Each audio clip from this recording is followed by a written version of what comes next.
خلونا متفقين ان المصالحه مش بس للي زعلان مننا.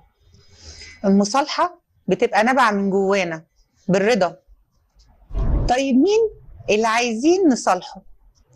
اول حاجه ربنا.